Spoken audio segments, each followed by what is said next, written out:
Today's episode is brought to you by Sea of Thieves. Arr, matey. It's high noon.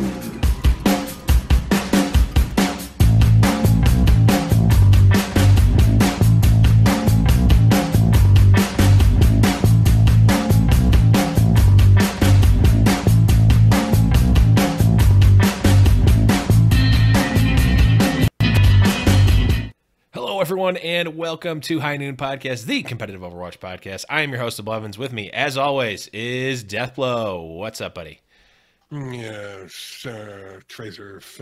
Doing all right, man. How are you? I'm doing great. I don't know. I feel like my luck's gonna run out one of these days. My team can't lose. I can't lose in fantasy. I can't lose in pick'em. Everything's coming up Millhouse. Well, let's see what happens when the playoffs get here. Yeah, I can definitely lose in the actual game of Overwatch, though. I can't seem to buy a win there, so I guess it all kind of. I'm paying my karma forward by losing in comp,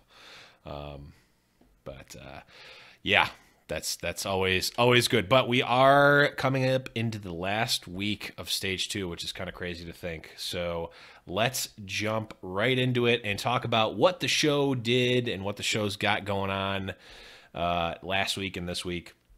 Of course, we've got an episode of Blackwatch Report. And Death, you want to talk to us a little bit about that? Yeah, so Contenders continues. They're into or through their second week. I'm not sure when the actual league week for Contenders is and everything resets, but yeah, they're through week 2 at this point, or at least by Saturday at 6 p.m. Eastern, when Blackwatch Report will be recording, catching you up on all of the Tier 2 action. There's been so much Overwatch lately when you combine Overwatch League with Contenders and everything else that's going on. So if you're like me and have a little trouble keeping track of everything going on in Contenders, but still want to know a little bit about what's going on over there, make sure you guys check out Blackwatch Report. Again, like the rest of our shows, has a separate podcast feed, RSS feed, that you will have to subscribe to be able to hear it, hosted by Kyle Wynn and Thornrain, who you guys will know from Around the Payload and just Discord, things like that. So make sure you guys check out that show. It's been a great listen when I've gotten the chance to catch them live. So yeah, I don't get to watch nearly as much Contenders as I want to, but they're keeping me up to date and also getting some pretty great interviews as well. We also, of course, had an episode of Around the Payload. That one had Sideshow right before he went into the treehouse. He actually left the episode of Around the Payload to head over to the treehouse. Pesto, Slasher, and Blazing Bob. Of note for this episode, we had a really awesome live audience. We had, I think, upwards of 80 people in chat at once, so that was a fun one. That was a fun one to do live. This week we've got a nice little cast coming up here. We've got Thornrain, we've got Totally Drunk finally able to find some time for us, and we've also got Volamel, who you've, I'm sure, heard on Overwatch League daily, and we've got a fourth mystery guest. Mystery guest means I just haven't picked one yet. I mean, it is certainly a mystery and a secret guest coming up, but always Around the Payload, always a great show. Definitely check that one out. That one's live Tuesdays at 7:30 Eastern. Of course, we had another episode of Foul Play with more Lord Bets, more Fantasy Overwatch League talk and discussion and all that good stuff. I'm excited. The Lord Bet I made this week, I actually wanted to make this week. I agree with it.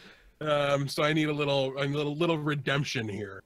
So it was definitely a good episode this week. Yes, definitely. And another episode of Ever Upward is going to be recorded tomorrow. Normally it would have already been recorded by now, but I had some birdies chirping in my ear saying that there's going to be some announcements coming out tomorrow morning. So I'm going to record after that in regards to, I'll just say, the greater NYXL community.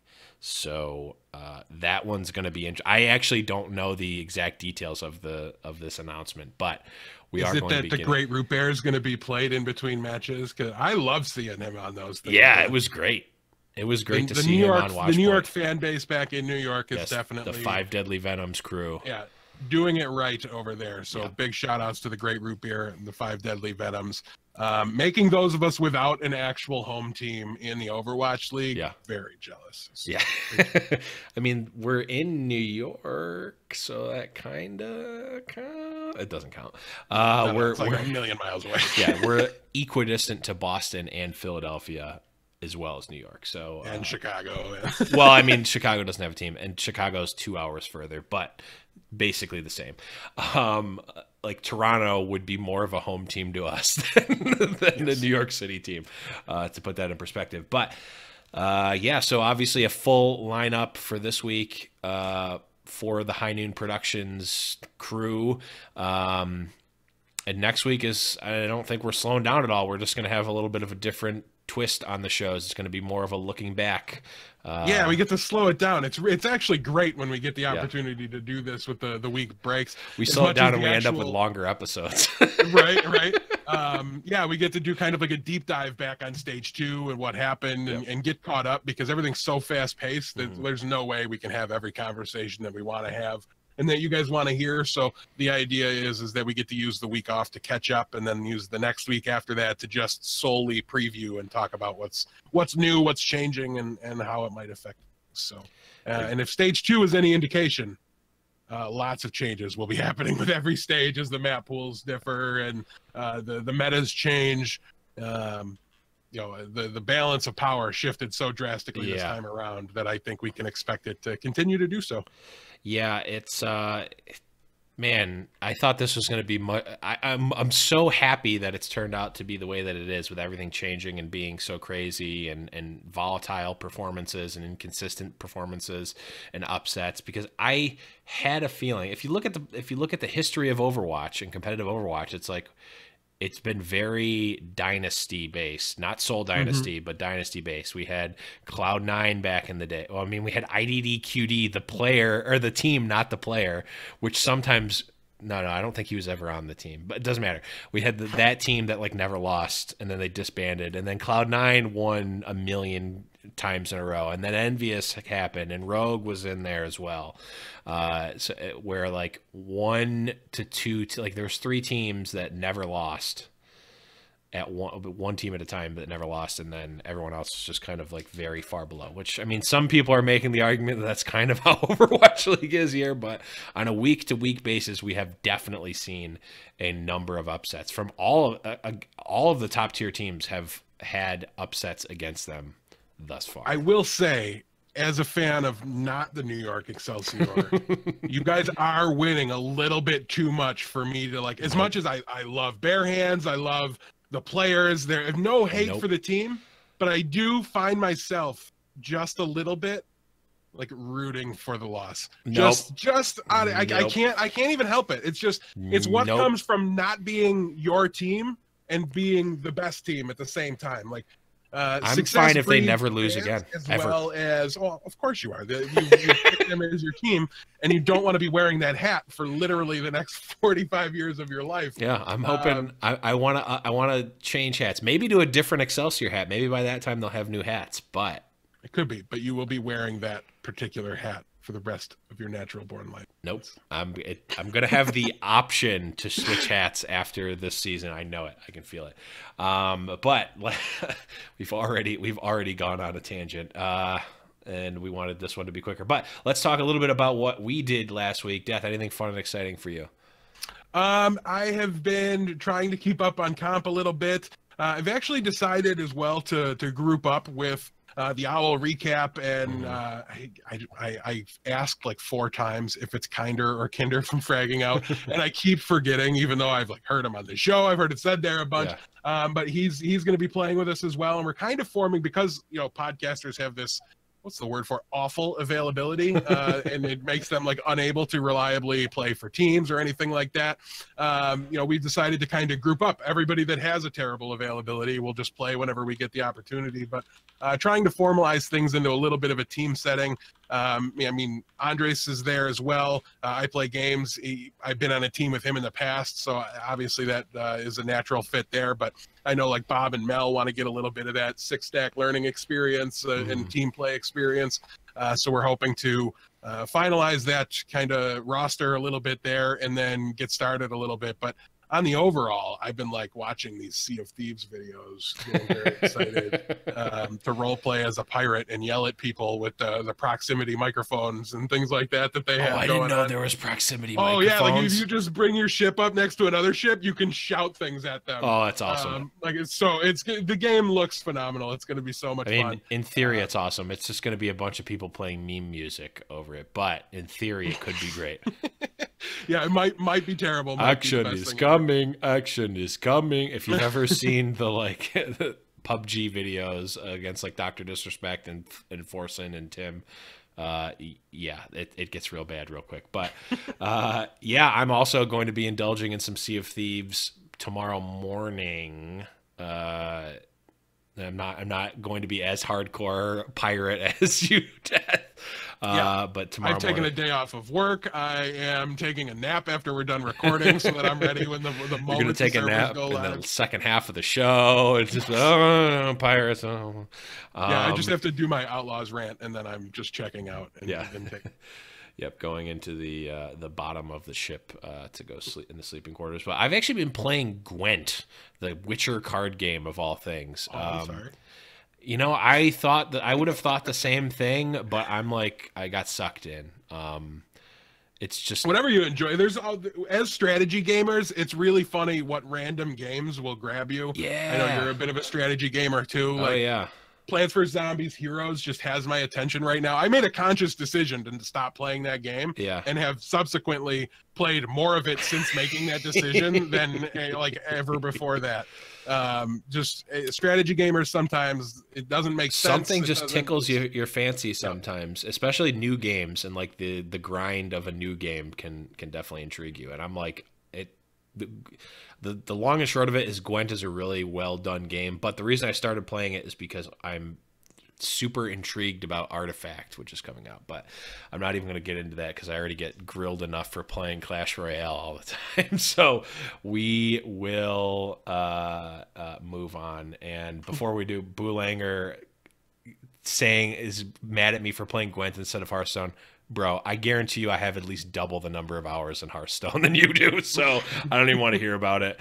I also guarantee you that I have at least one more Hearthstone podcast that I've done than you have, so GG, sir. But let's move on. Get him. Let's move on and go to my favorite segment of the show. Overwatch Today, meme of the week. That, of course, is the meme of the week. And this week it's like a meme. It's a meme because it's not a meme, I guess, is the best way to describe it. And it's I think it's a commentary. Personally, Yeah. like it's I don't know. It's Do you want to take this one, Death? Because this is Sure. shoulder gate. Yeah, shoulder gate. David Pye, the head coach of the Gladiators. Los Angeles Gladiators, put out a public apology because he bumped into some Houston Outlaw players during halftime of their match or whatever. And it's just really, really funny to see. I think it's a bit of a commentary on how sensitive we've all become, and like now he needs to get out in front of it to make sure that it wasn't like he was trying to intimidate or whatever. And as a Houston Outlaws fan, I just want to be clear with D-Pie over here. If you shoulder check on purpose one of the Houston Outlaws players and then mean mug him and like do the the jump scare thing at him where you like move real quick. What's up? What's up? What's up? You don't have to apologize to me for that. I think that's hilarious. It's a video game, and if you're going for like physical intimidation, that is just like the funniest thing on the planet to me. Like, as long as you pull short of the punch, I think we're okay here. You know, maybe not like a two-handed active, super shove or anything that would probably be inappropriate. Like a nudge and then a stare down, allowed. And yeah, also, like if me and Blevins were each head coaches for Overwatch League teams, like we might get together at halftime in the hallway just for a brawl, just for that. I don't know. You're like a foot taller than me. I'm not. Anyone who's taking a brawl against you is okay. Anyone who's trying to take a brawl against you is a much braver man than I. And subsequently, anyone who's not you that's trying to take a brawl against me is also a braver man than I. We are, and anyone who's trying to take on both of us is definitely it's crazy. We are probably I think we can go out on a limb and say we are the biggest podcast. It's definitely an Overwatch. Pound for pound, the biggest Overwatch League. Best beards and also biggest podcast. I also would accept if both the Gladiators players, or if the Gladiators coach and the Houston players are walking in opposite directions and just playing chicken, and he just stone colds right through them. That also is acceptable, because I've done that for sure. That'd be the great. Just like they think that you're gonna, like, I do this at cons all the time, and I have to like, the problem is that I have to not do it because people just go flying, because like everyone always expects, like, some people just walk down the middle of the thing and they expect people to move out of the way for them, and then when you don't, they just like get truck sticked and thrown to the ground, like just completely dominated. Like, what, like, why would I move out of the way for you? You're on my side. Like, I used to do that in I'm not going to go into the stories about revealing about how awful I am as a person, but let's just say that if you truck stick someone just because you were walking in the same path as them and they didn't move out of the way, it's allowed. No need for an apology. The only reason I would be upset about it is because if this kind of thing is happening backstage, we need cameras backstage. Oh, I man, want to see this. I want to see It'll this. be the best. Go full WWE with it, and like have people like hiding behind curtains or something like that, like peeking out trying to hear their strategies. It would just be so funny to me. That would be great. But on the slightly more serious side of things, if something was done that actually warranted an apology on Twitter, like a PR apology, then it's probably something way worse than what actually happened, than he's actually apologizing for. So it's kind of a weird thing. Like, either you did something that didn't warrant an apology, or you did something really bad. I think we're either like overblowing it or underblowing it, depending. I don't know which. Like, well, just for the sake of my sanity, I like to think that this was the LA Gladiators trying to pour everybody a nice tall glass of calm down juice. Yeah. And just let's realize what's important and what matters, and everybody relax and enjoy some Overwatch. This is supposed to be an escape from real world problems for a lot of us. At least that's one of my favorite things about sports and esports, is that I don't have to hear about who our president is at the moment. And, right. I don't have to hear about all these social problems. So let's get back to that. Let's get back to just being mad at our coaches and players for making dumb decisions. That's what I want to be mad about. I want to see. I really do want to see. You know what I want to see? I want to see Fraggy going one way and Big Goose going the other way. I just want to see what happens there. Oh man, I don't even know who I'm rooting for in that. I don't know. Like, it's like Fraggy with the beard, or like if you flip the beard over and put it on top, that's Big Goose. Like, he's got a top head beard.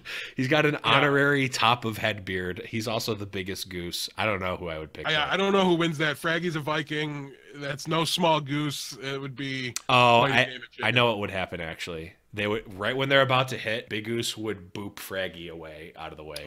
Fair. Easy. You got to think about it. Then Fraggy would charge into the wall because he loves to hit shit. He would charge into the wall swinging his hammer. But that was the most fun segment ever. I don't know why I thought about this, and I don't know if we want to go on this rant or not, but I'm definitely bringing it up on Around the Payload if nothing else. What about Woo Guy? Like, were you watching the match when the San Francisco Shock Woo Guy?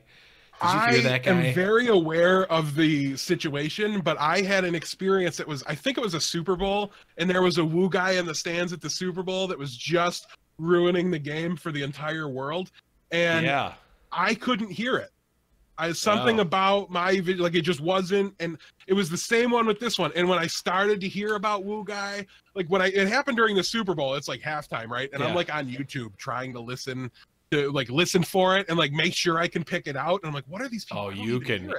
And then I finally heard it.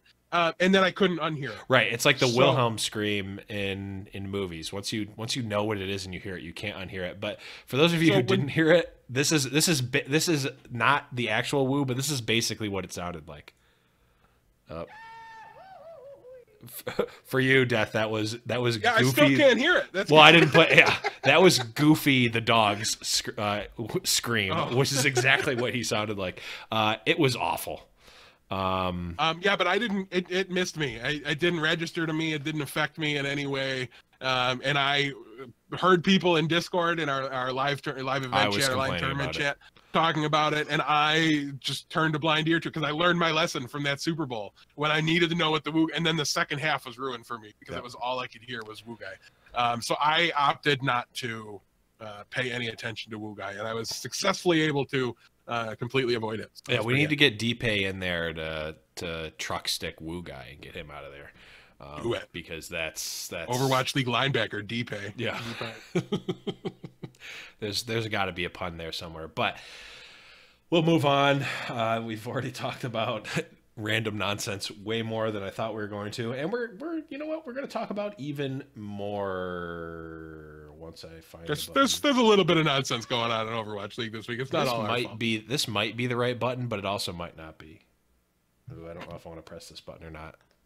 Nope, sorry, I just killed everyone's ears. I don't know where I put the button. I actually might not have even made a button. I'm very upset now.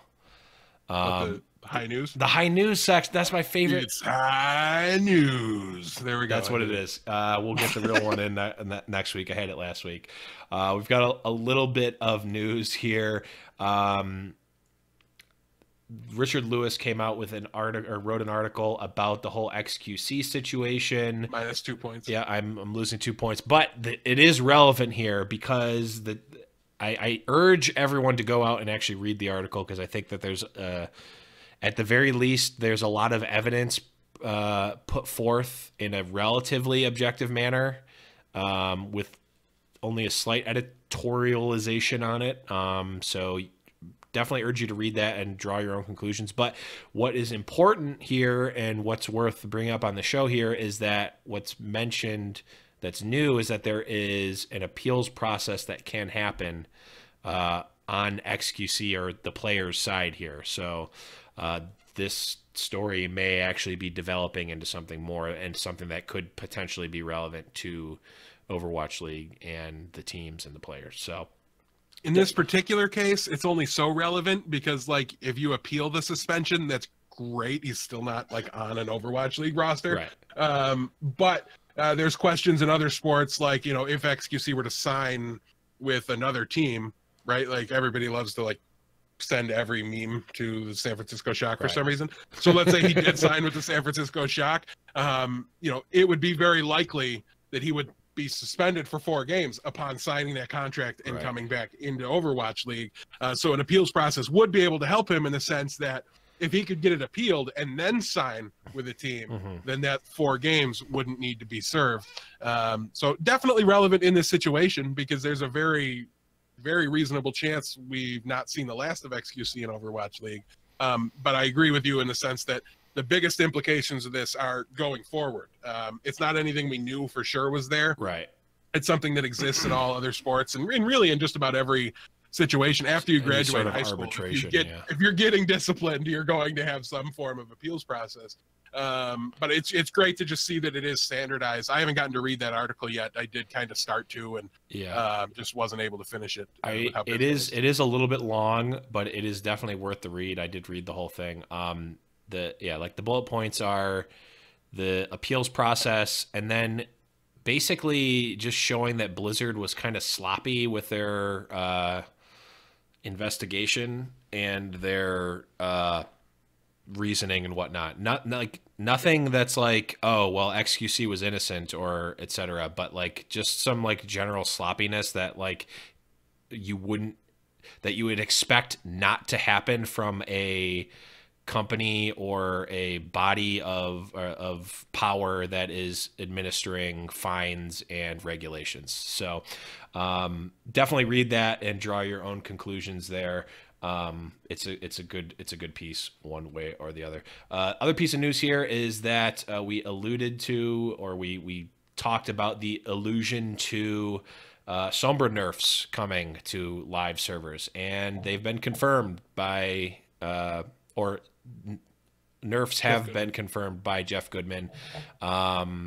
It's not going to affect this season or the stage of Overwatch League, so we won't go into too many details, but you can find the forum post by Jeff Goodman about what's coming to live and what's likely coming to stage 3. But we'll talk more about that I'm sure, in the preview for stage 3. Yeah, episode. we don't know for sure what form of Sombra is going to hit next stage. Obviously, it will be one of them, either the current live state or the next live state. Probably talk about it on Blackwatch Report, honestly, because it's live to contenders. Yeah, they probably talked a lot about the Sombra changes there. And also, but I think what we'll probably most likely see for stage 3 is the final version after these changes. I'm guessing they're going to push them out. If they already know they want to make them, I'm guessing they're going to push them out so that they can make it in time. Right. For the Overwatch. Correctamundo. And kind of in the same vein is Brigitte, we talked about. She is coming. She's coming to Overwatch, actually, I think tomorrow. She's not going to be in competitive until season 10, which is the next season. And then we don't have any official confirmation, but it is ever so likely that she's not coming to Overwatch League until stage 4. Unless they say otherwise, I would plan on that. You're going to be able to use Brigitte next competitive season, and we'll likely see Brigitte in Overwatch League in stage 4. So yeah, they set the precedent with Blizzard World that they didn't want anything hitting Overwatch League before it was on the competitive ladder. So we have to assume that is going to carry over. There's no reason in contenders to carry over. Potentially, unless they soft ban her, which they could theoretically do, but I doubt that they will. Can't wait for that. Honestly. Yeah, honestly, it might. Well, I won't say that contenders will be more interesting to watch than Overwatch League, but it will definitely be something different to watch, especially if she has a big impact. But we'll move on, and this is in our speculation or gossip, I guess we'll call it, section. If you have any ideas for a drop here, I'm all ears. But I guess part of it is news. I'm blanking on the player that's actually in the U.S. for Shanghai Dragons. It's not Fearless. Fearless is actually in the U.S. Confirmed. Pictures have been taken of him in L.A. So all evidence leads to us to believe that he'll play this week. And we believe Ado will be there as well, though we're less sure. We just heard he was leaving China within the next day or two. Sounds like he should be able to make it back in time. And then the last bit of it here, do you want to take it or should I? Yeah, I'll take it. There's speculation. There's a lot of different types of different speculations based on different sources, including Chinese Twitter, that there's some out of game activity going on with Undead and potentially Dia that's unrelated. But the long and short of it is that it's possible that Undead is not coming back to Overwatch League. Again, nothing confirmed here. It's still in the reporting / speculation phase of it, but if you want an inside look way too deep into Undead's personal life, by all means explore this story because it gets detailed. It gets weird. It gets really weird really quickly. And on the heels of that, and I don't know if it's weird, but they say Dia may not be coming back. Yeah, for an unrelated reason, ironically enough. No, not at all tied to the awkwardness that is the Undead situation. That his is, it seems more like a family issue. I don't know if it's illness or anything like that. The undead thing is also kind of a family issue too, but maybe someday. So it's just when things were starting to look like maybe Shanghai had a chance to rebound a little bit. They do love to shoot themselves in the foot. Yeah. Well, for what it's worth, I mean, cleaning house for the entire team was probably not a bad way to make the team better. No, but if there were two, I would want to keep around. Right, for sure. Two. But also, you could just cut everybody. That's also possible. So far, all we feel confident in that they will have at their disposal for their matchup against the Houston Outlaws is 4 tank players and 3 support players. Yeah. So quad tank meta confirmed, I guess. Could be interesting. Could be interesting as a word that could be used there, but let's not talk about TMZSPN anymore, and let's move on. It's tournament talk.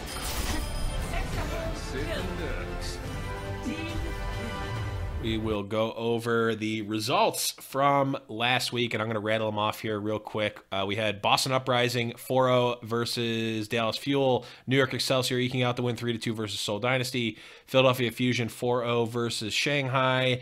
NYXL 4-0 versus Shanghai as well. Florida Mayhem beating LA Valiant 3-1. LA Gladiators beating Houston 3-2. LA Gladiators beating Mayhem 2-1. London Spitfire 3-1 over San Francisco Shock. Boston Uprising 3-2 over LA Valiant. London Spitfire 4-0 against Seoul Dynasty. San Francisco Shock 3-1 versus Houston Outlaws, and Philadelphia Fusion 4-0 versus the Dallas Fuel.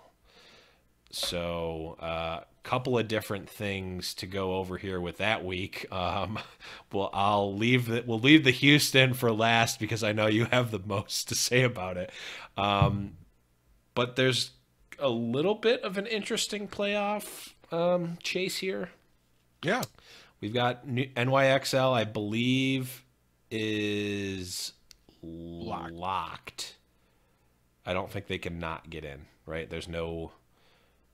Even if theoretically it's possible, right? Because Okay. they're only one game ahead. So if they lose out and the other three teams at 6-2 win out, then map score won't matter. Right. So they're not locked, but if they win one, they're winning in. If New York wins one of their two matchups this week, they will be in the playoff. Yes. And they're playing against the Dallas Fuel. So they're locked. They're essentially locked. LA Valiant has an outside chance. And we by cannot mathematically eliminate them. It is the most outside. They're at 4-4 with a zero. They have a 0 map differential, surprisingly enough.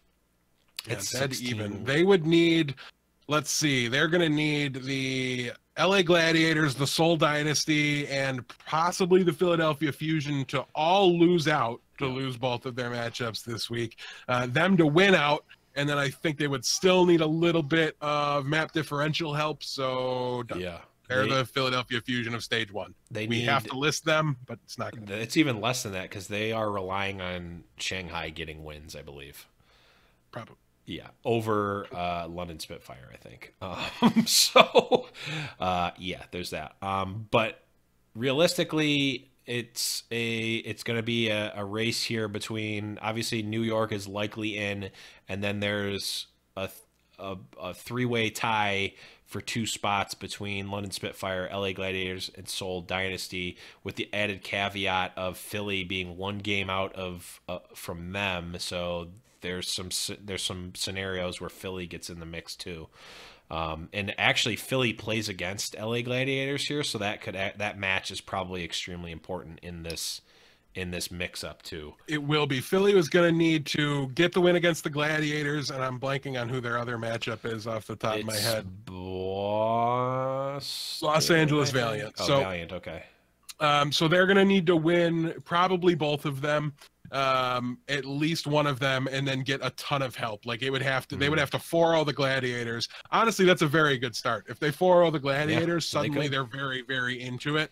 But barring that, I think it's going to be very, very difficult for the Fusion to find their way. Yeah, I'm hoping, and definitely keep your eyes out. I'm assuming that Blizzard is going to make one of those neat little videos where they have everything tied together nicely and not just us doing the math in our heads on the spot for the playoff math here. But it's about the same level of it's about the same sort of mix here for the teams as stage one. Not the teams themselves, but it's the same sort of differential here. New York needs to win 1 map here to lock in. I think if they beat, I think if they win 2, they're locked for first. They might even be locked for first if they win 1. No, they're not locked, but it will likely know if they're in first after their first game. But yeah, so that's the playoff math here. But Mayhem got another win this week, so that's something to talk about. And they also had they had a very close match against LA Gladiator. So they win against LA Valiant 3-1, and then they have a very close 2-1 loss versus LA Gladiators. So we asked this last week, and it was kind of like they're probably not real here, but like this is what, the third week where they've looked decent. Second week they've looked good. Third week they've looked decent. They've looked playable. Yeah. Yeah. Honestly, this is what, we were both kind of like of the opinion that like, guys, this was a team. Like this was Misfits. Yeah. You understand that this is Misfits. This is what we were expecting going into this Overwatch was League, this to be type of perfectly team. honest with you. Yeah. And we're finally getting it. And I think it's not a coincidence that it coincides with the arrival of some coaches to the team to kind of help them prepare and get things ready. But very noticeably, got the bus driver. And very noticeably, since Tavik has stopped driving the team bus, his play has improved tremendously. Yeah. It might be a correlation and not actually a causation like that, but nonetheless, he has been playing phenomenally well, making really big strides. I think notably as well, Logix has looked great, almost back to form, I would say, on what he's been in the past. Yeah. And so clearly bringing in and signing, say, a player, even if he hasn't shown up yet, I think it's safe to say has kind of lit a fire underneath Logix. And got him moving and got him playing really, really well again. And it's made a lot of difference. They still have weaknesses. Obviously I still think there's an upgrade out there for Swoosh that they could probably make an improvement there at main tank, although honestly he's played well the past couple of weeks too.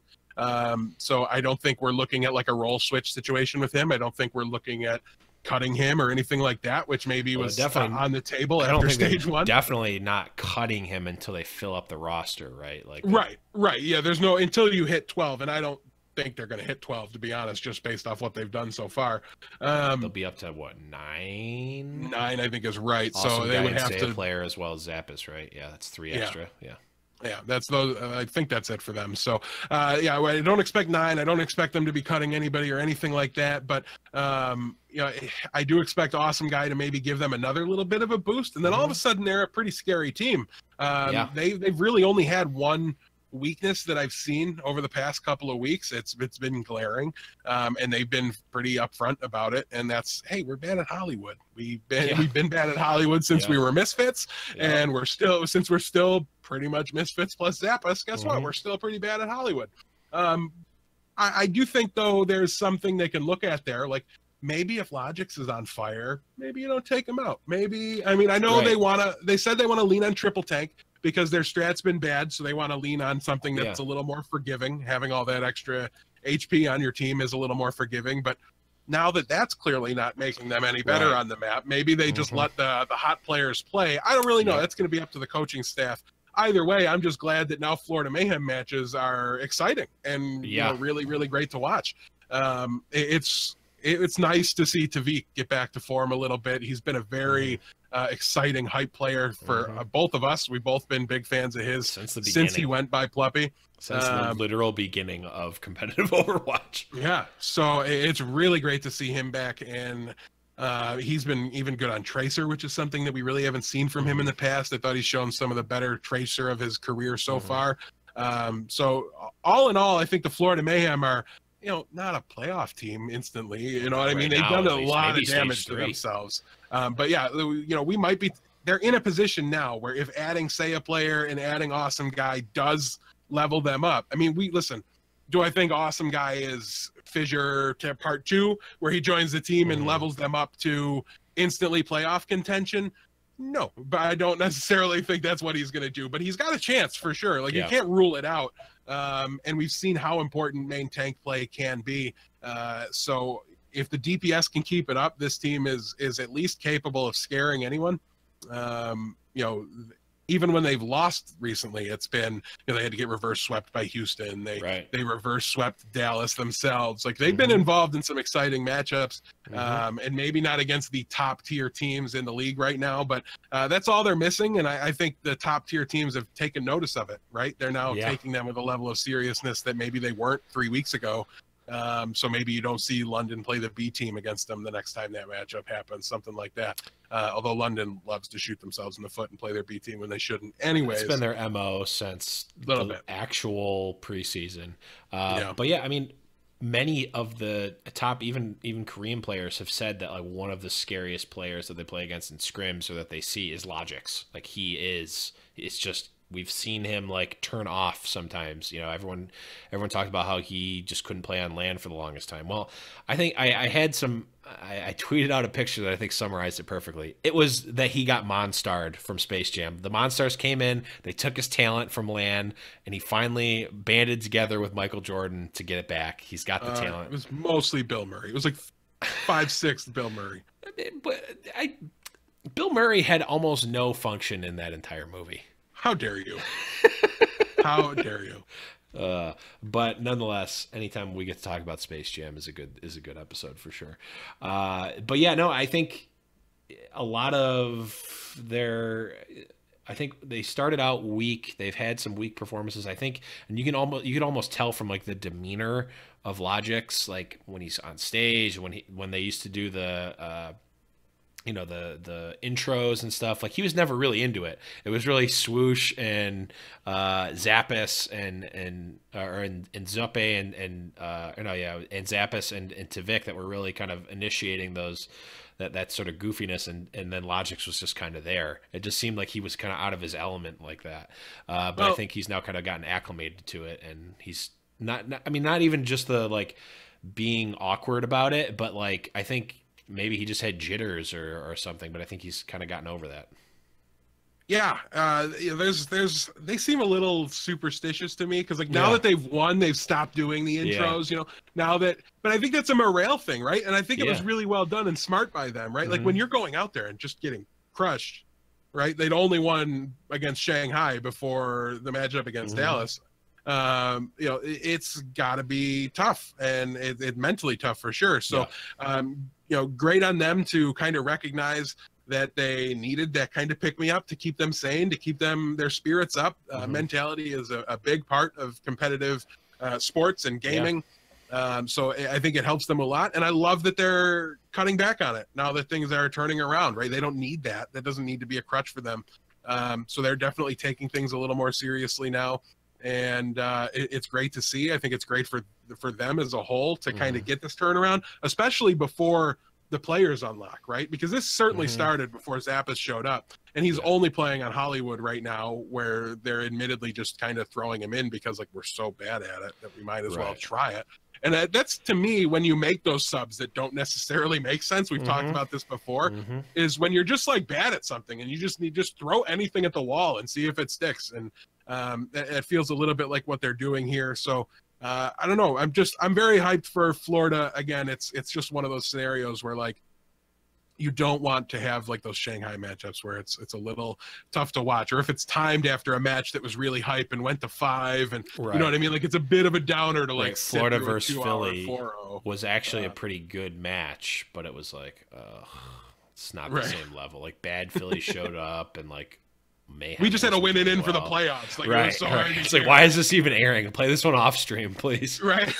Like, let me go get Taco Bell. Playoffs. We've still got 9 hours left of Overwatch today. Exactly. So yeah, all in all, if you're a Florida Mayhem fan, you should be very excited.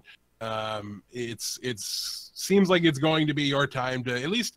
You don't need to win this league, right? To have fun with it. You just need to make a splash. You need to win a couple matchups that maybe you shouldn't have won. In a stage playoff, like that would be huge. Even if they were in the race for it, just be alive for it with some in the top half in the game. Yeah. Going into week 5, that would be big for them.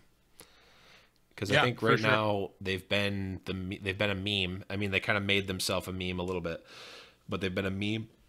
Excuse me, with their record as well. And now it's like, especially people who didn't watch before Overwatch League are like, what are these guys? They're not a Korean team. They're not like, I don't know who these people are. Like, they're not good. Like, why are they even a team? It's like, well, actually they are.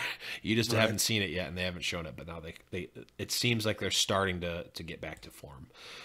So very exciting things for one of the teams that I've been not so secretly rooting for quite some time, almost to a fault, definitely to a fault. But Let's move on and get to the meat and potatoes. I know this one. This is the rant you need to go on before you go into hibernation for Sea of Thieves. It's Houston, and I don't even know how to, I'll let you take this. I don't even know how to describe what's going on with them. They collapsed. There's no soft way to put this. It's been a little on the brutal side. And the worst part about it is, to me, was they sold me that it was over. Right? And it was in a loss. It was against the LA Gladiators, but that Gladiators matchup was phenomenal. Uh-huh. The Muma versus Fissure battle was crazy intense. It was great to see. It was top tier tank play. I think both of them are in the top 3 tanks in the league right now. And that was great to see. They got a really good map out of Clockwork in that matchup. Yeah, I said it. That happened. I'm not actually living in denial. I know I harp on this issue a lot in the Discord, but I'm not in denial about the fact that the guy has, at 2 separate occasions now, played very, very well against, and they were both this stage. It was against the Philadelphia Fusion. I thought he had a very good map. And then again versus the Gladiators, he did pretty well. But on the overall, it's just been really, really upsetting to see them revert back to what I call the stage 1 problem, right? They opened stage 1, they made questionable substitutions. They obviously hurt the team's momentum, and just their overall ability. They looked worse when they were making these questionable substitutions. And then they start stage 2 and map 1, here's a questionable substitution, like immediately go. Yeah. And it was really, really frustrating. And then I thought, well, okay, maybe they just need to like learn this every stage, or maybe the first week they just kind of ease their guys in and use some of their subs. And then it never went away. We just kept, taking Jake out, putting Clockwork in, and it was really, really frustrating. Now, going into Overwatch League, we knew that Flame was a big Clockwork fan, and that he was, I don't know if friends with him is the right word, but just believed in him, right? That's Respect why he signed from him. his TF2 performance, which Flame was very heavily involved in, I believe. And to be fair, his TF2 performance was outstanding from what I hear. I didn't follow the scene, but he was considered to be the best scout in the game by multiple accounts that I've heard. So listen, I was, when they signed him, I wasn't necessarily okay with it, but I got it. And I was like, okay, they want to develop him. He's like, I don't think he's there yet. I think he proved that with FNR GFE. I don't think he's quite on this level, but as long as he's not meant to be played, I think this team will be okay. And here they are playing him. And to me, it boils down to this. Whether or not you think Clockwork is the option for this team at Tracer or not, you don't have to agree with me. That's fine. I might not be right. I think I am, though. But nonetheless, to me, this boils down to the players are not being put in the best situation to succeed. They're not being given every opportunity to succeed. I think I've seen evidence of Jake maybe underperforming a little bit on the King of the Hill maps after he comes back in. Not much. They've had a lot of really close cough maps through this downturn, including against the New York Excelsior, the best team in the league. That was a very close map for them. And it's coming off of this substitution, and you've got this player playing cold. So is it a matter of one play flips it? I mean, if it's 0.3 and it's 99.99, it's really easy to buy that, right? That, one play, if he was just a little bit, if he was warmed up and ready to go, maybe they make that one play. They get that one team fight that they need in order to flip it. And then you flip one of those early maps, and all of a sudden some of those matches are in play that they've lost here. Maybe force them to 5. I don't know. It at least doesn't hurt your map differential quite as bad as it has here lately. But so on the overall, they've just been like, and even after they sub Clockwork out and it becomes Jake in, they're splitting time between Linkser and Jake on the Tracer. They can't even, like, they have 3 subpar Tracers right now. Okay. And I think Linkser's probably the best one, but by his own admission, I was watching a stream yesterday. He said, I've never, maybe this wasn't even on stream, maybe it was in like the press conference or something like that, but he said, I've never before Overwatch League spent any time on Tracer. Right. And to my eye, he's the best one they have. I still think Mendo's the best one they have, but it's very possible. I can't rule it out, but until he gets freed, we can't make that claim, really, honestly. So they're in a really rough spot. And at the end of the day, like, let's just learn the lesson, right? If you're a momentum based team, stop killing your momentum in map 1 every single match and just like play Clockwork 100% of the time, or play Jake 100% of the time. It's your job as the coach and the GM in this situation. It seems like a bit of a shared role to make up your mind and play the right player. But splitting this up means none of them practice it enough against the best players to get good enough. Harsha on Owl Recap last week was talking about how, to be a Tracer player in this league, it needs to be just about all you do. Like, you just about have to one trick it. Gotta be a specialist. Because of how intricate the hero is. You have to be very mindful of how many blinks you have and what your positioning is after you blink and the orientation of your character and where you need to move to keep tracking after your blinks, to recall where were you 8 seconds ago needs to be in your mind 100% of the time. It's just not a character that lends itself well to bouncing off of it, playing different roles. So whoever they're doing, I think they need to just stick with him 100%. And this week was especially brutal because in my head, right, we got the news, Slasher said, and it's not been officially announced, but that Arhan was going to be joining the Houston Outlaws. Arhan is predominantly a Genji player. About 50% of his pro play in Apex has been on Genji, but about 30% of it has been on Tracer, and he was coached by Tyrong. So in my head, it was, well, they know what they're getting, right? Tyrong's coached this guy. They need a Tracer. That's what they're signing. And I was fine with that. I'm like, it wasn't a specialist or whatever, but they know what they're getting, and I'm very happy to bring him in. I love Tyrong. I think he's a phenomenal coach so far. He's done great with this team. And so I was very willing to just buy in on what that was, right? But then we get this tweet from Flame, and it's a doozy. And I lost it. And it's Clockwork DMX Bishu on both opening fights on Volskaya to give us a clear win condition on first point. Jake goes 25-3 as Tracer on Gibraltar, and we lose both maps where we don't run Tracer in Kings Row and Lijiang Control Center. Just in sheer denial of what's painfully obvious when you look at stats, when you watch the games, that the biggest weakness on this team is a Tracer player. Right. So now, and also the post-game interviews with the opposing team saying, yeah, we dominated them because we knew their Tracer was bad, and we exploited that. Moth, when he beat them, said, our plan was, we're just going to let our support players deal with whoever the Tracer is. Right. We don't even care which one of them it is. We'll just deal with them with our support players. And it worked. They lost to a bottom-end team in this league who's yet to unlock. And that is hopefully an eye-opener for them. And it does seem to be a little bit. There's a little bit more, Flame had a later tweet that said, live by my tweets, die by my tweets, because like Dante kind of roasted him after the game. It was like, I DMAC'd Cool Matt numerous times, right? which is perfect. Really yeah, it was almost that was almost meme of the week. Honestly, it was close. Dante is an absolute character, and I love him, and I hope he gets to continue to play some after Sinatra gets I hope in there. that Dante applied for the meme specialist position for Philly, because that would be just hilarious if like the meme specialist position was applied to or was applied for by an Overwatch League player on a different team. That would be perfect. Definitely would be great, and I think he would do a phenomenal job at it. So keep it in mind, Philly. I think it would be a good hire. But so listen, at the end of the day, I've got less confidence that Arhan is being brought in to address the Tracer problem, because their GM's talking about how they don't have a Tracer problem after that news broke. Yeah, it's so weird though, because like, okay, let's just assume that Flame is as smart as we know he is, and that the whole Twitter thing is PR.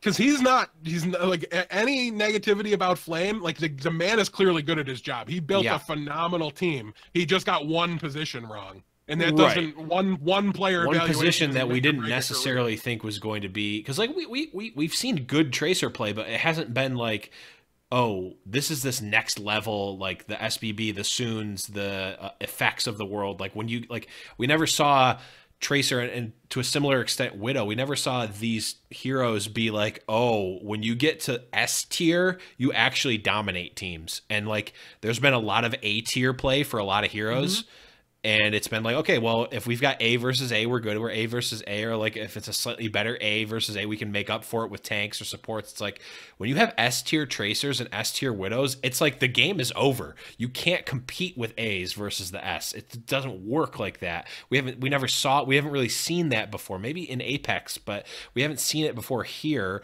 And to be fair, I don't know that we're seeing that now. right? Because like, I mean, clearly there's an S tier Widow on this team, and it's not helping them too much. Right.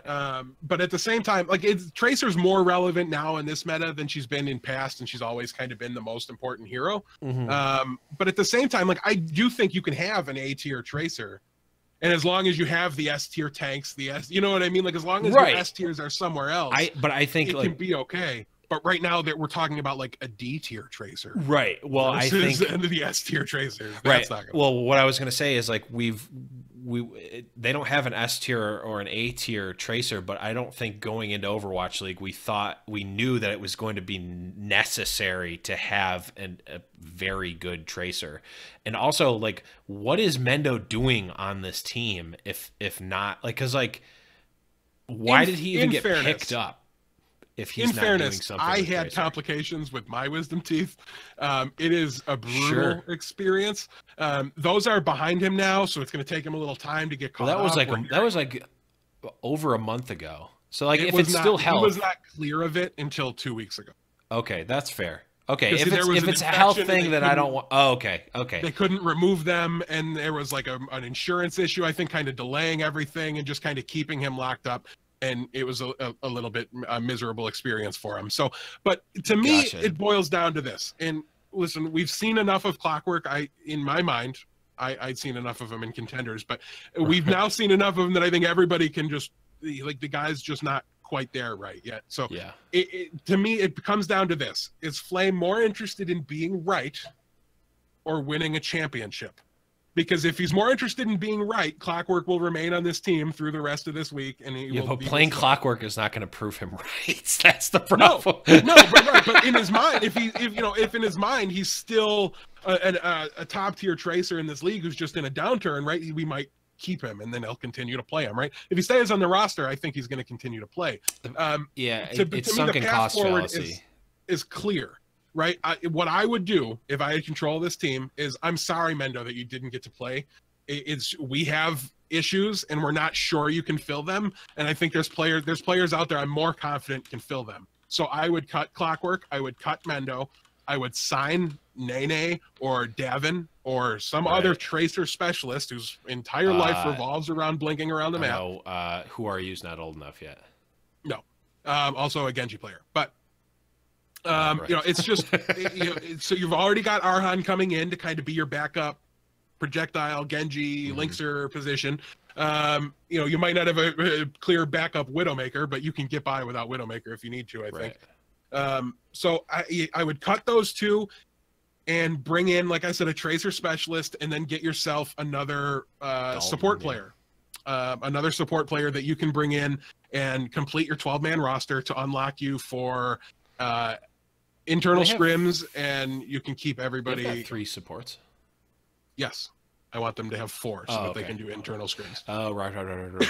Yeah, I mean, I think we've talked about. And if this. you want, keep Mendo, and just he needs to know he's going to need to play support in internal scrims, and then that could be an option as well. Because I would love. I mean, we've seen Mendo in the past. We know it's in him to be a top tier DPS player. In competitive Overwatch, the stakes has been like years since it's been happened. Forever. So and they know what they have better than I do. So if they keep Mendo, I'm not going to be upset about it. It's not going to be a big deal. But it just hurts them a little bit in those internal scrims. I would rather, in my mind, have 2 designed support players on the bench. Twitch chat is saying that Mendo has been scrimming since last week. Yeah, he's definitely started scrimming again. He was talking about it on stream.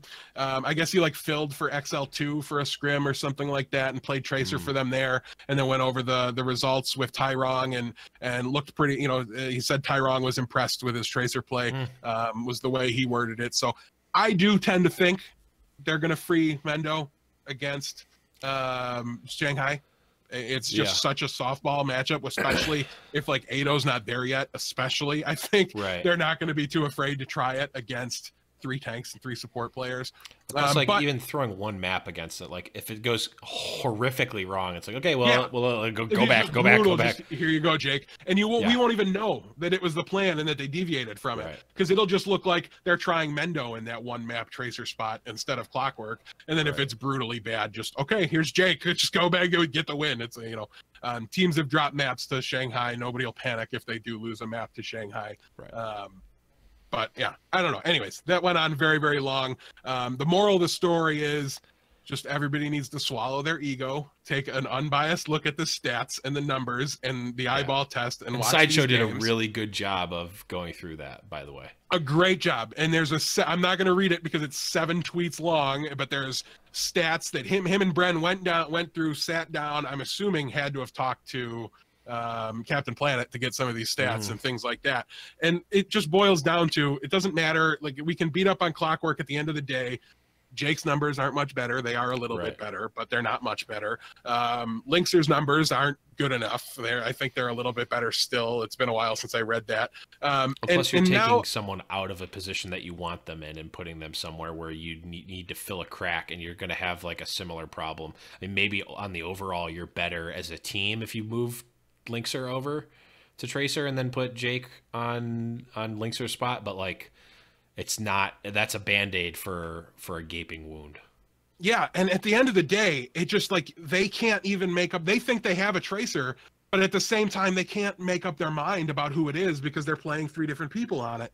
And to be clear, Flame going out there and giving a full-throated support of his player in Clockwork is 100%, 1,000% the right thing for a coach or a GM to be doing.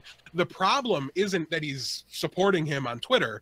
The problem is that he's backing up what he's saying about him on Twitter by continuing to play him and letting it impact the team still. And but I do think there's a little bit of light at the end of the tunnel here. You know, in the press conference after the San Francisco loss, there was a bit of a admission that Tracer is very clearly a problem for this team. You know, the players finally said it. They didn't lean back on I think our preparation's wrong, or you know what I mean, whatever.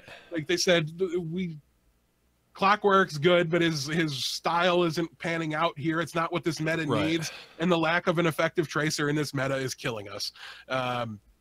So that's my appeal. Please, let's bring a Tracer specialist. Even if you don't want to cut people or whatever, like there's an open roster spot right now. I don't care near as much about internal scrims as I do about getting a solid Tracer player onto this roster. Please.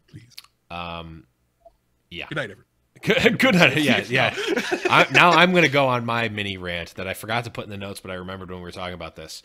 So the question that people have been asking me personally, because obviously I'm an NYXL fan, but it's just been asked in general and got explained this week on the cast by Zoe, is like, where in the world is Pine and why is he not playing? And that was answered. This one is a thonker because the TLDR of it is that he's too tired to play, or he's not feeling well. Not that he's sick. It was specifically noted that he's not sick. It's just that he's not feeling up to play, whether it's I think lethargic. Yeah. So like he's not feeling like amped up to play. Doesn't have the energy to play. He's not in, and like I get that, like kind of. Except I have a solution. What's the solution? The New York Excelsior pickup G Fuel as a sponsor. Pick up some delicious G Fuel, a sugar-free alternative to the energy drinks that can leave you lethargic later in the day. G Fuel is the perfect. We're not sponsored by G Fuel. I don't know why I'm going through a whole commercial here. Very detailed. You've clearly thought about this. I have, and this is all off the cuff too. G Fuel, please sponsor us. But the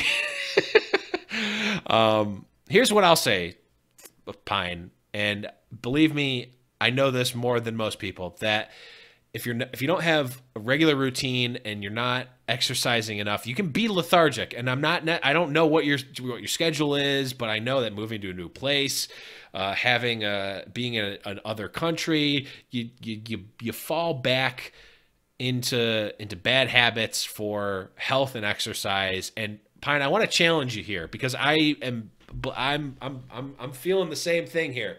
Okay, I'm not in great shape. I live my life lethargic. Yeah, exactly. I'm living lethargic. But Pine, for the New York Excelsior, I will do this. I challenge you. Let's do a pound for pound challenge here for stage 3. I don't care. You make the terms. I'll reach out to bare hands and see if this is possible. Let's do a challenge here. Let's get in shape. Let's get you back on the stage, man. And I want to do it with you. Let's work together. even though we won't be even close to each other. Let's do something here. Let's get you back in shape. Let's get me back in shape. Let's get Pine back. Let's get the big boss back on the stage, because I know I want to see it, and I know everyone that talks to me wants to see it too. And let's not have it be because you're lethargic. Let's get past that. Let's do this. Let's do this. And listen, we've talked about coming into Overwatch League, how we thought Korean teams had this challenge of changing and moving and living in this new culture and everything changing. I can't even imagine what they're going through right now. All the food they liked is gone. Like their families are sleeping when they're awake. Like they're completely on flip-flop schedules. Like It's got to be brutal, but it's been the whole stage now, and something's got to happen. Something needs to occur to kind of bring him back into it, because he's just too entertaining. Exactly. To just sit on the bench. And and from the way that it was said, and again, I don't have any insight. I have not done any insider track or digging here. I will probably do a little bit after this, and you can check out Ever Upward show if I'll announce anything that I can if I get any info on this. But it doesn't sound like it's because NYXL don't want to play him or don't have a spot for him, or this isn't the meta for him, or these maps aren't for him. Like, Ilios is part of the map pool, guys. Like, he's the king of Ilios. Like, he's not playing because of the reasons that Zoe talked about. So I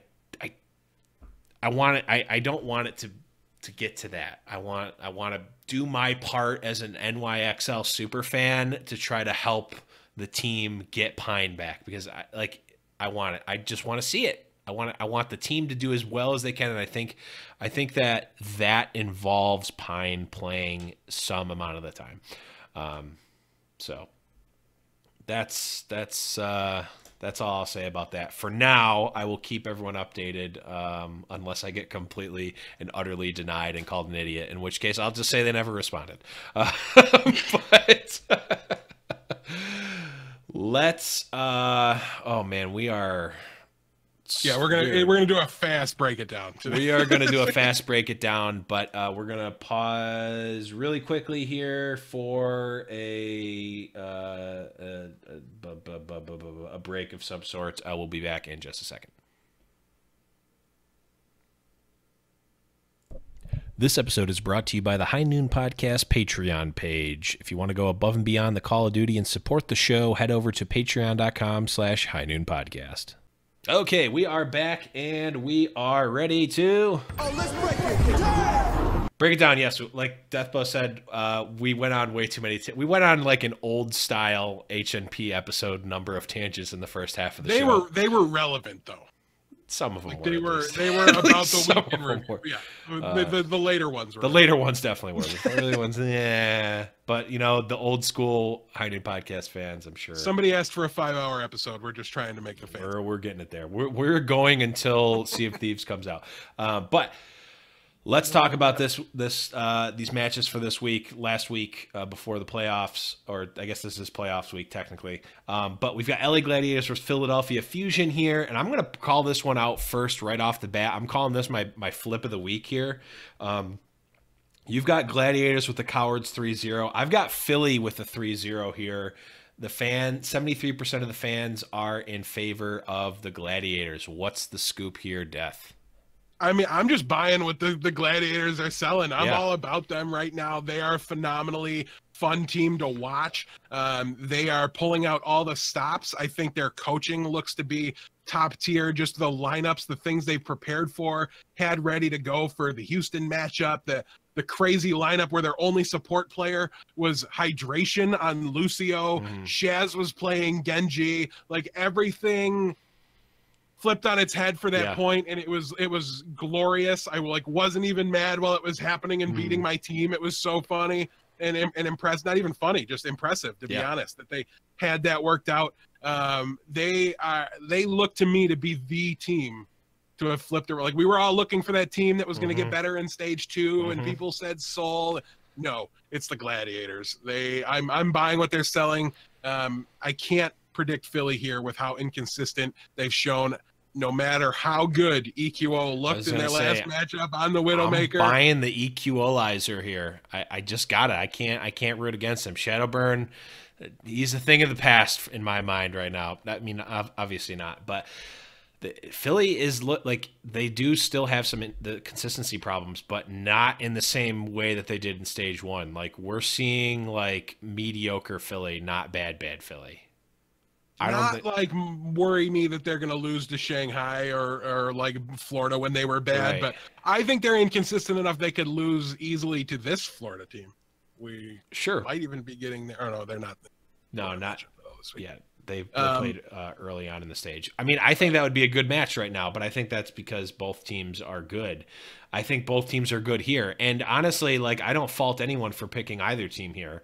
I think that the 73% for Gladiators is a little high, which is why I'm calling it a flip here. I don't fault anyone for picking Gladiators here. I think that's fair because if the good Philly shows up, we're in for a match. I will say that this is going to be fun. For sure. Good opener for the week. I'm calling it a flip of the week, but it's definitely close. Next up, we've got Florida Mayhem versus San Francisco Shock. We both have the Cowards 3-0 for Florida here, and this might also be a flip here. This is my flip of the week. We're getting them out of the way early. Yeah. San Francisco, 65% of fans have San Francisco here. Yeah, Sinatra's just unlocking, guys. I don't know how much he's been involved in scrims, but I can tell you by how well Dante's been playing. Yeah, that too. I think he's been allowed to scrim and practice and be with the team. I don't know if that's true. I don't know for sure, but I'm pretty sure I heard that previously. But anyways, clearly with how well Dante's been playing, Sinatra's not been the only person scrimming with them or anything like that. So I expect there to be a little bit of a drop off. I also do expect Sinatra to play. And I think before Architect arrives for the San Francisco Shock, we could very well see some Dante and Sinatra at the same time. Dante is known to flex to the Genji a little bit, so we might see Baby the one to sit. And I think that might be right. So I would love to be wrong and surprised about this one. But I think the Shock matchup was more about the problems. Like the last Shock win that I think has everybody too hyped up for them here is more about their opponent playing bad in Houston than it was about them playing significantly better than they have recently. Don't get me wrong, they've been improving over time. Moth came in, gave them a little bit more stability on the back end, but I'm not buying it yet. I need to see them play against a team that's not in panic mode and get the win. And whereas I've seen now Florida play very well for 3 weeks in a row with like one bad match in there, you know, like in the 3 weeks ago, their second match was bad or something like that. And listen, I think it's just not quite there yet for San Francisco. I want to see when Architect gets here, I'll start to believe that they can go ahead and maybe get some serious win totals added up. Yeah. And I want to see Sinatra actually play. I mean, I do. I think he's going to, and Blazing Bob, member of Overwatch League Recap, has confirmed from Harsha that Sinatra has been involved a lot with the team. So that gives me more confidence that he's going to play, and I think that if he's going to play, they have a much better chance here. I do agree with you that I think people are overbuying on Shock right now because they think they're better than they actually are, where they should be thinking that Houston just performed poorly last week. But that compounded with Sinatra unlocking, I think is enough to give people at the very least, I mean, people might just be because they want it to happen. I mean, that's part of the reason. I just can't wait to see Sinatra play because I think a lot of people are sleeping on him. It's been like an out of sight, out of mind situation with Sinatra, I think. And it's along the lines of like, he's really like, he's up there, like top 3 to 5 potential in OWL. I think we've seen that from him. He gets first in top 500 like every season since the beginning. Yeah, it's like ladder. I mean, it only still, it's impressive, but it only matters so much in that conversation. It does only matter so much, but also it does definitely matter. You know, sure. But anyways, so it's gonna be great to see because I just want everybody to get that reminder of how good two bangers right off the top, right off the bat here for next week. We do, which is nice. Although it does make me think that the later matches right before the playoffs are not going to be bangers. But let's move on. We've got Shanghai Dragons versus Houston Outlaws. you picked the cowards 3-0 for Houston because who knows what they can. Right, they might play clockwork, and right. then Shanghai might have a DPS player. Right, and if the supports on Shanghai can deal with the tracer play of Houston, I don't know. But on the overall, I think we would be a little crazy to think realistically. Right, this wasn't 8% of the fans are crazy. It is 92% in favor of Houston. I think 8% of High Noon Pick'em users are Chinese. That's crazy. Yeah, I was gonna say that actually seems low.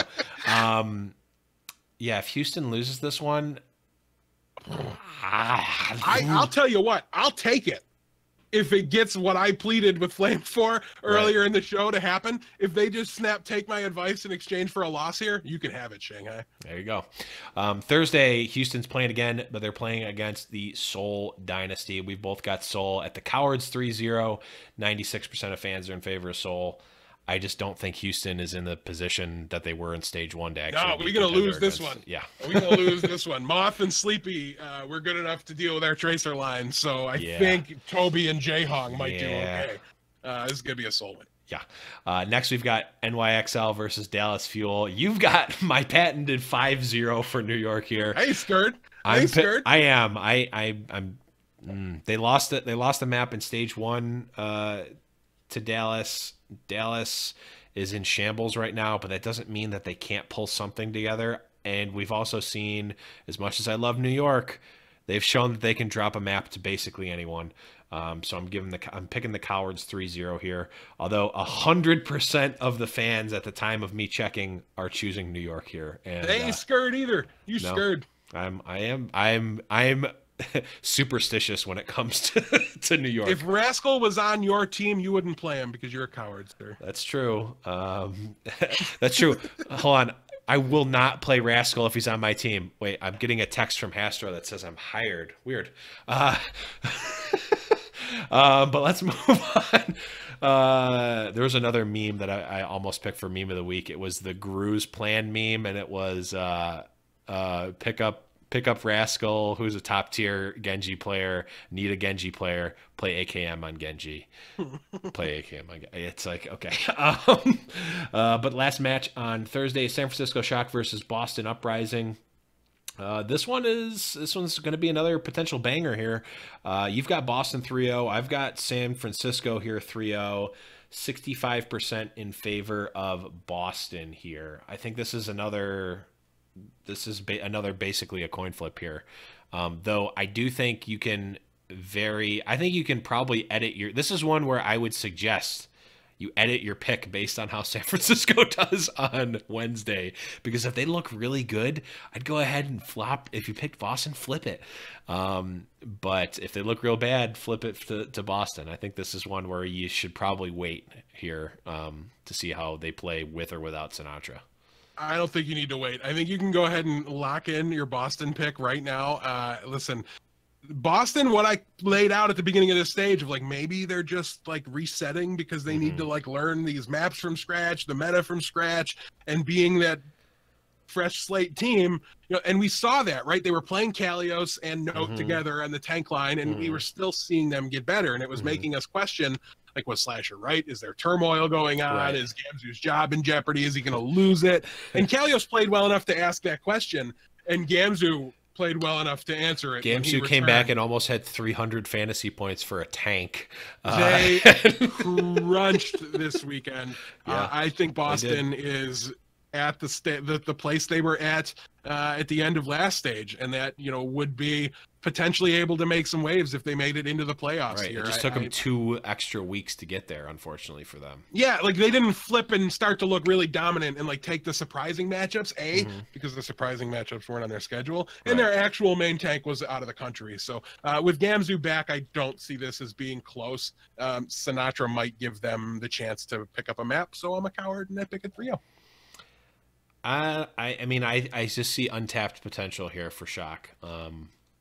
I don't know. I'm buying into the Sinatra hype train a little bit, but let's move on. We've got Seoul Dynasty versus Florida Mayhem here, and even I, the person who picks Florida more than I would imagine, and maybe the High Noon Pick'em staff can confirm this, but I feel like I've picked Florida to win more times than probably anyone else I think Mineral has an account, so probably not. I don't know. I think even he's trying to win. Yeah, Overwatch League players are too competitive for them to lie about the matchup. Yeah, exactly. But we've both got Sol here at the Cowards 3-0 because Florida is looking quite good. 99% of the fans are in favor of Sol here. Show me that map win. Reward me for my cowardly pick, and don't give me just 400 points, please.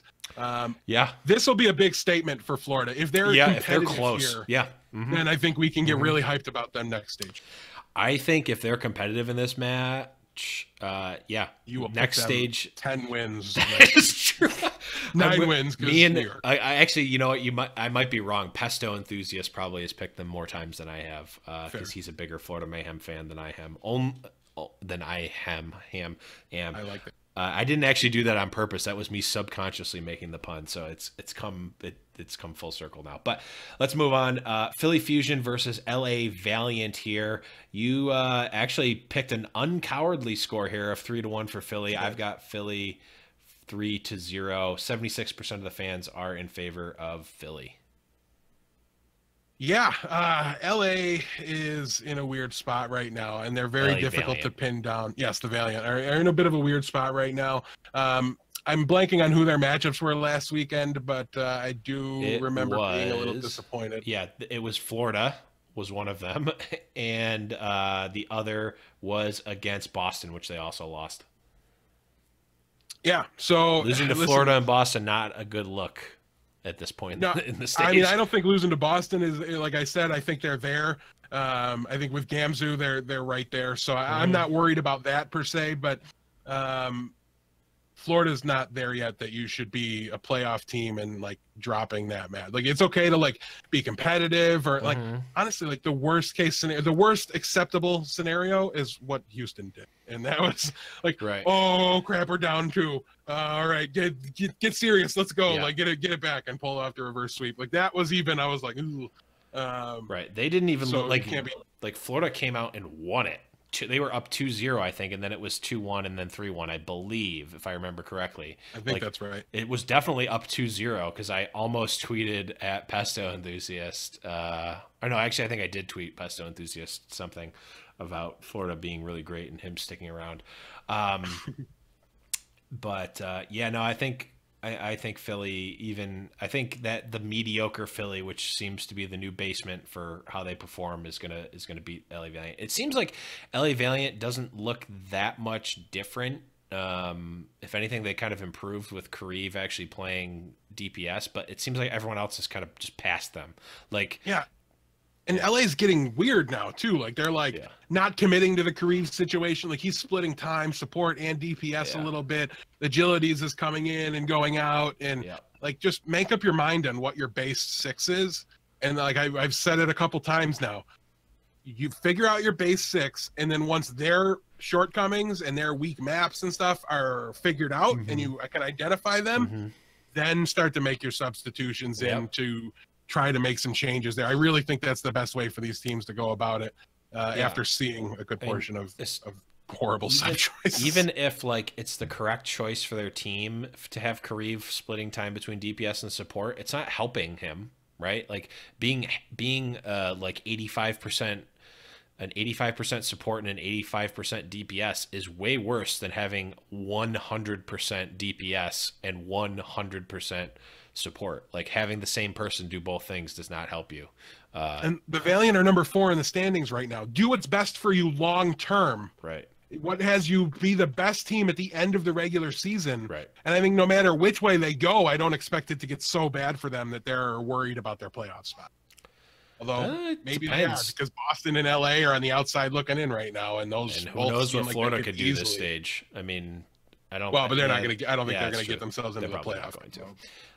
That's true. Yeah, I'm thinking of stage playoffs. But it's interesting to see what Valiant's going to do. But let's move on. We've got London Spitfire versus Shanghai. Let's move on. Easy clap. 4-0, 4-0, 100% London. With the backups, London is going to win that for them. They could field me and we'll still win. I'll play Lucio and I still think that I could get positive points if I were on the London Spitfire playing against Shanghai Dragons and I played Lucio. I believe that you believe that. Fair enough. We've got Dallas Fuel versus London's 3-0, 3-0, 99% London. London has shown that they B team of London can lose a match, let alone a map to anyone. So I'm not giving them the 4-0 here. Yeah, I'm in the same boat. I do also agree in the falling asleep portion of it. Let's just go ahead and pencil New York and London into the stage playoffs for the rematch with hopefully the Gladiators, because I think that's the biggest upset potential there. I mean, even with Seoul, I just think the book's not written on the Gladiators yet. Yeah, I'm not gonna lie. I was a little bit, once we saw Gladiators start to turn the tables with Fissure, I was more than a little bit happy to see that they're the team we're not playing the stage as NYXL. So it would definitely be an interesting one to see them play in the playoffs. But yeah, for sure. Next we've got LA Valiant versus New York Excelsior. Not quite a snooze fest, but I think a definite victory here for NYXL. Yeah, an inconsistent team tinkering with their lineup, going against the gold standard of at least regular season Overwatch League. Right. You got to go in New York here. Yep, 3-0s for both of us, 94%. 6% of the fans are crazy enough to pick LA over NY here. Crazy. Again, 6% of fans in Los Angeles seems like a low number. Yeah, that's true. That's true. And then finally, we've got LA Gladiators versus Boston Uprising. We've both got Gladiators here 3-0. 79% of the fans are in favor of Gladiators. This, honestly, this could potentially be a flip here, too. Yeah. This could definitely be a flip. I just think, I mean, you're going to hear me probably pick LA Gladiators against a lot of teams that maybe you won't agree with. But I don't know that this is necessarily one of them. I think the favorite is correct. It should be Gladiators ahead, but maybe not at 80% like it is. 79% is the fan vote for LA.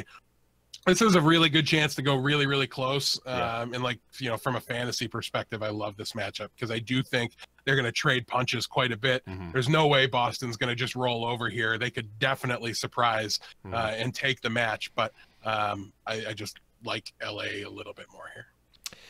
Yeah, for sure. Can't say it enough. I am buying the Gladiators are selling. Yep. And for what it's worth, you've been buying it for quite some time. So from week not one, a bandwagon. Not a bandwagon. Pre-Fissure, I've been buying what they sell. I don't remember where it was, but someone commented that they made a comment that led me to believe that they thought I was an NYXL bandwagon fan, and I was like, oh.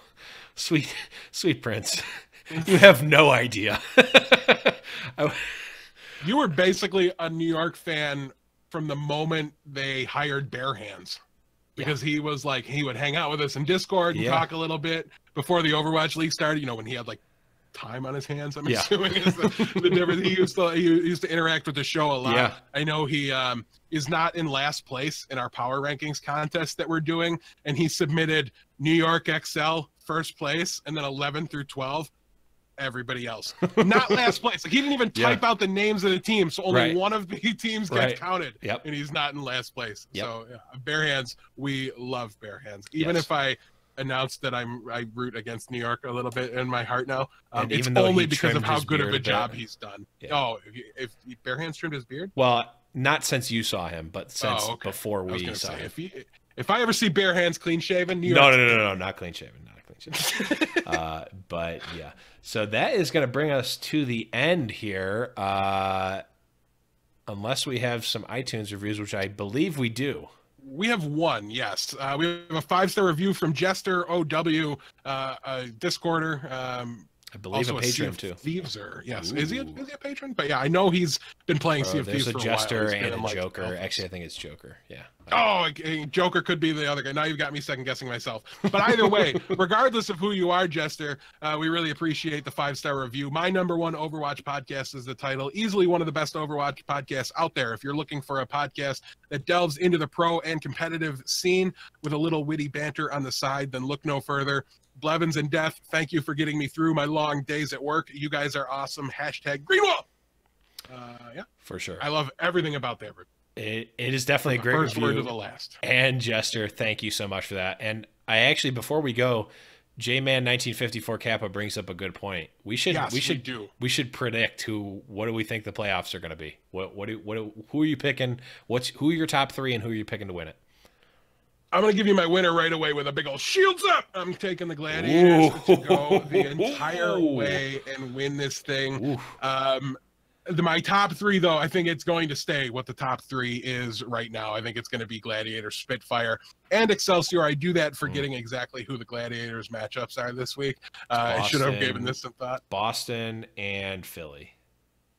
Well, if I'm right about them winning both of those matchups, I think I'm right about them winning the stage. I think there's really something to what they've shown us from a coaching standpoint, and also just the fact that there's no book on them, right? They're the new team on the block. They've changed so much in the past 3 weeks that I don't think teams are going to have a beat on them. They have, we looked at it in fantasy yesterday, but their 3 DPS players, Asher, Hydration, and Surefour, are literally right next to each other in the season. They're the same people. They're the same exact. They have 3 almost exactly identical in terms of their outward performance. Not obviously the heroes they play or what have you, but their outward performance is almost exactly the same. So you can plug and play whichever piece you want, and you're going to get the same level of play from all 3. To the point where they are 19, 20, and 21 in the overall point leaders. They're not gonna pop off like Fleta can or Striker can on some days, or EQO or whoever, or Shadowburn, whoever. Carpe, but they're going to get you exactly what you're going to get out of all 3 of those players, and you can plug in whichever one you want, and they can do different things. So that's definitely. I just want to use our Honka S emote in Discord a lot. So yeah, I've got to take the Gladiators here for sure. Obviously, I'm picking NYXL to win. Shocker! Yeah, huge shocker there. I really want them to dispel the choke myth. I definitely I do root for that, because I think it would be great if they could finish one out. That would. Yeah, I do want them to finish one out. I think we're gonna see NYXL London, and you know what? I'll give. I'm trying to think if they need to win both to get in the playoffs. They might not need to, so I think they can drop one to Philly and still win, still get in potentially. I'm not gonna do the math or look it up right now, but so I could see them getting in. Getting in here, and then I don't know. Maybe they have beat London before. They actually beat London most recently, right? I believe so. So they could beat them again, though. For what it's Gladiators here. Yeah, because Gesture versus Fissure.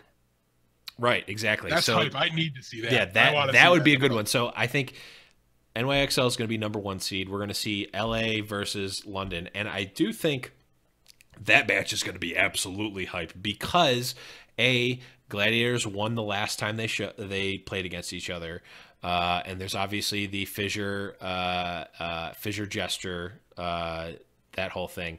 But what we've seen before, and we've seen time and time again across multiple teams, is that the GC Busan / London Spitfire core is very, very good at analyzing and counterplaying specific teams and specific strategies, and they have played against Gladiators again. So while I don't necessarily think I think I still might pick Gladiators there, I don't think it's going to be the same match again. It's not just going to be a replay of the last time they played, because London is very good at adapting.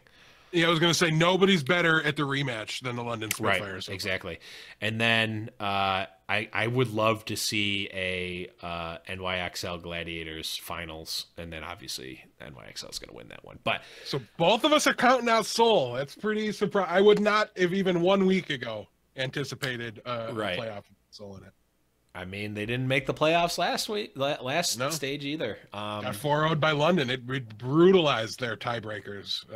They're now down 3 maps to the LA, so they've got a lot of work to do on the tiebreaker end of things. Yeah. But no, I think that this is going to be a really good stage playoffs. I think it's going to be really, really good. And man, stage 3, man, I'm already excited for stage 3. Honestly, there's so much stuff going on. I have to be very excited about stage 3. So yeah, I'm pumped too. Let's bring it up. Yeah, you get to write off stage 2 already. You're de facto in on the Gladiators here. But yeah, they're my horse in this particular race now. Yeah, for sure. That shields up, green wall. But that's true. It is definitely going to be hard to get through a green wall with shields up. But that is going to be it, guys. Thank you for listening. Thanks everyone to Twitch chat. We had a nice little active Twitch chat going on this time, guys. If you do want to interact with us, we've definitely opened up the interaction a little bit more during the show. Twitch.tv/High Noon Podcast, 7 p.m. Eastern on Mondays is when we record this show. Sunday, Monday, Tuesday is our recording schedule for all the shows. You can find all that stuff on our Twitter, and all the links and stuff is over at highnoonpodcast.com. But that's going to be it, guys. Please, if you have not already, all of the other shows that we do, Foul Play, Around the Payload, Blackwatch Report, Ever Upward, I think that's everything, right? Am I missing one? Yeah. I said Foul Play. I said Foul Play for sure. And all we do is talk about Overwatch. Why do we turn our microphones off? All of our side shows are already on. No, go to sleep, man. You need to sleep for CS Leaves. All of our other shows are already on their own respective iTunes and podcast feeds. So wherever you get your podcast, search for those specific shows and subscribe to those feeds. You are no longer going to be hearing them on this feed. This feed is going to be this show only. So we've given Hot Seats. And Hot Seats as well. Hot Seats are also going to be on here. We've given the warning on the specific shows. We've given the warning here. So no matter where you're hearing it again. If you ask me why Around the Payload is no longer on this feed, I'm going to laugh at you and make fun of you on the show. I'm putting it out there. Same for Foul Play, same for all those things. But all that stuff is, of course, on our Twitter over at highnoonpodcast.com as well. That is going to be it, guys. Thanks, everyone, for listening. Thanks, all the patrons. You can always support us over at patreon.com/highnoonpodcast. But for Deathblow, I am the Blevins. And, guys, remember, it's high noon. Got his boots and he put on his hat. He threw the coin away that same day. It's in his past and he's not looking back. He says, finding mine now, God's my way. He's not good, but he sure ain't bad. He'll make amends for the sins that he has. He says, I'll change the world one bullet at a time till I find mine. I will watch what I dine to support Pine.